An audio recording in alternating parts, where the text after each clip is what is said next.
एक ऐसा शख्स जिसे पेपर लीक का भीष्म पितामह कहा जाता है। पेपर लीक कांड का एक ऐसा चैंपियन जो सीधे एग्जाम सेंटर ही खरीद लेता है। नौकर तक को उसने बना दिया है डॉक्टर। माँ को तोहफे में दी थी हीरो हीरोइन वाली वैनिटी वैन। डॉक्टर छोड़िए, पलक झपकते इंजीनियर और बैंक पीओ बनाना तो उसकी चुटकियों का खेल है। 20 साल पहले पेपर लीक के कलयुगी पितामह का पनपा था साम्राज्य। कई नामों से जाना जाता है वो शख्स। बिहार में आए दिन पेपर लीक जैसा संगीन अपराध होता रहता है।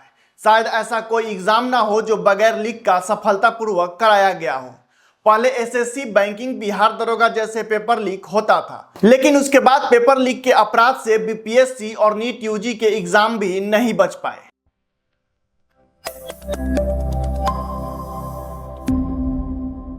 नमस्कार, आप देख रहे हैं न्यूज मंथन और मैं हूं आपके साथ राहुल तिवारी। आज हम और आप इस वीडियो में बात करेंगे एक ऐसे शख्स की जिसे पेपर लीक का भीष्म पितामह कहा जाता है। यह शख्स पेपर लीक कांड का वो चैंपियन रहा है जो सीधे एग्जाम सेंटर ही खरीद लेता था, और तो और उसने नौकर तक को डॉक्टर बना दिया। डॉक्टर छोड़िए, पलक झपकते इंजीनियर, बैंक पीओ बनाना तो उसके चुटकियों का खेल है। हम बात कर रहे हैं सीएम नीतीश कुमार के गृह जिले के मुखिया रंजीत डॉन की। तो चलिए शुरू करते हैं। नालंदा, यहीं के संजीव मुखिया पर पूरे नीट यूजी पेपर लीक कांड का आरोप है। लेकिन इसी नालंदा में 20 साल पहले पेपर लीक के कलयुगी पितामह का साम्राज्य पनपा था। वो तारीख था 26 नवंबर 2003। सीबीआई ने दिल्ली से एक शख्स को गिरफ्तार किया जिसका नाम सुमन सिंह था। आरोप था कि उसने अप्रैल 2003 में हुई सीबीएसई मेडिकल परीक्षा के पेपर लीक किए थे। सीबीआई ने जब गहराई से पूछताछ शुरू की और सुमन सिंह के कनेक्शन को खंगालना शुरू किया तो पता चला कि इसके दो और नाम हैं, रंजीत उर्फ रंजीत डॉन। रंजीत डॉन पर कैट परीक्षा पेपर लीक का आरोप था। जांच आगे बढ़ी तो यह पूरा मामला एक बड़े परीक्षा पेपर लीक सिंडिकेट से जुड़ा निकला।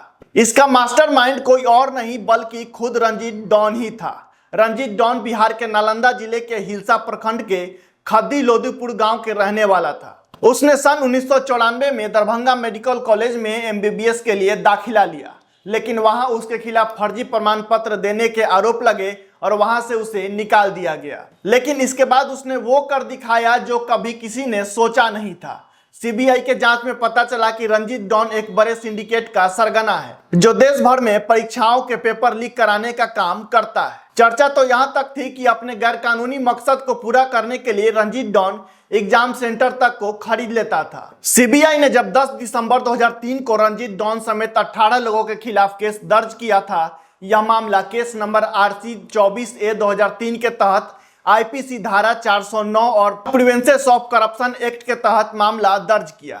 इस मामले में दोषी करार पाए जाने पर अधिकतम 10 साल की सजा होती है। यह मामला राष्ट्रीय स्तर का था, इसीलिए इसकी जांच सीबीआई को सौंपी गई। जांच के दौरान पता चला कि इस सिंडिकेट में कई और बड़े प्रभावशाली लोग शामिल थे। रंजीत डॉन इस सिंडिकेट का मुख्य सूत्रधार था और उसने कई परीक्षाओं के पेपर लीक कराकर लाखों करोड़ रुपए छाप दिए। मां को तोहफे में दी थी हीरो हीरोइन वाली वैनिटी वैन। साल 2003 से 4 में वैनिटी वैन बहुत बड़ी बात हुआ करता था। बॉलीवुड में कम ऐसे स्टार थे जिनके पास वैनिटी वैन होता था, और उस समय रंजीत डॉन ने अपनी मां को वैनिटी वैन गिफ्ट किया। रंजीत डॉन की मां जब वैनिटी वैन में सवार होकर पटना के मलाही पकड़ी वाले घर से हिलसा जाती थी तो आसपास के लोगों के बीच चर्चा का विषय बन जाता था। आम चर्चाओं में यह लोग कहते थे कि रंजीत डॉन की घर में मेहमानों को जिस कप में चाय परोसा जाता था उसका दाम लाखों रुपए होता था। रंजीत डॉन ने पेपर लीक से होने वाले करोड़ों की कमाई को सफेद करने के लिए कागजों पर कई दवाई कंपनियां रजिस्टर्ड करा रखी थी। ये दवाई कंपनियां हिमाचल प्रदेश के एड्रेस पर रजिस्टर्ड थी, लेकिन जांच में पता चला कि ज्यादातर कंपनियां सिर्फ कागज पर ही थी और इसे हर फाइनेंशियल ईयर काफी नुकसान दिखाया जाता ताकि इसी बहाने पेपर लीक के काली कमाई को सफेद किया जा सके। सीबीआई का दर्ज किया गया केस अभी भी अदालत में विचाराधीन है। रंजीत डॉन समेत सभी आरोपी जमानत पर बाहर हैं, लेकिन जिस वक्त ये बड़ा कांड हुआ था उस वक्त ऐसे परीक्षाओं का पेपर लीक के बारे में सोचना भी मुश्किल था। अब नीट एग्जाम 2024 पेपर लीक के कांड में फिर से एक बार नालंदा बदनाम हुआ है। फर्क सिर्फ इतना है कि उस वक्त रंजीत डॉन था और इस दफे संजीव मुखिया। देश दुनिया से जुड़ी ऐसी ही तमाम खबरों के लिए हमारे चैनल को शेयर करें, सब्सक्राइब करें। जय हिंद।